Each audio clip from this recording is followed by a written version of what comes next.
నిన్నగాక మన ఒక అపార్ట్మెంట్కి సంబంధించిన బాధితులు ఆపండి ఆపండి అంటారు. మేము అడగనే లేదు, మీకు ఈ ప్రాబ్లం ఉందని చెప్తున్నాం.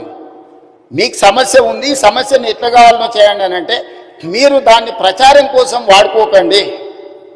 ఈరోజు ఆడ గాంధీ సరోవర్ కట్టడానికి 98 ఎకరాలు డిఫెన్స్ ల్యాండ్ కేంద్ర ప్రభుత్వం ఇస్తుంది అధ్యక్ష. టూరిజం దగ్గర రాష్ట్ర ప్రభుత్వం దగ్గర ఇంకొక 100 ఎకరాల ల్యాండ్ దాదాపు ఉంది. ఆ అపార్ట్మెంట్స్ ల్యాండ్ తీసుకోకపోయినా ప్రభుత్వానికి ఆ ప్రాజెక్టుకి ఎలాంటి ఇబ్బంది లేదు.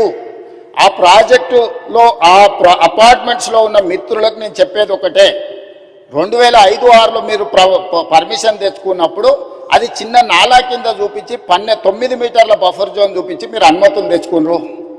2012లో 2016లో బఫర్ జోన్ 50 మీటర్లకు, అది మూసీ నది పరివాహక ప్రాంతం కాబట్టి 50 మీటర్ల బఫర్ జోన్ డిఫైన్ అయిపోయింది. 50 మీటర్ల ప్రకారం మార్క్ చేస్తే సగం అపార్ట్మెంట్స్ ఈరోజు బఫర్ జోన్లో ఉన్నాయి. రేపు భవిష్యత్తులో అది కొనుక్కోవడానికి అమ్ముకోవడానికి పనికిరాదు. రేపు భవిష్యత్తులో ఏమీ చేసుకోలేరు, మీకు నష్టం జరుగుతుందని మాత్రమే చెప్తున్నాము.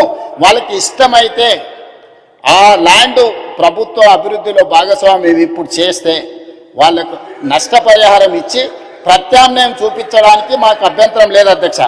ఎవరిని నిరాశ్రయులను చేస్తలేము అధ్యక్ష.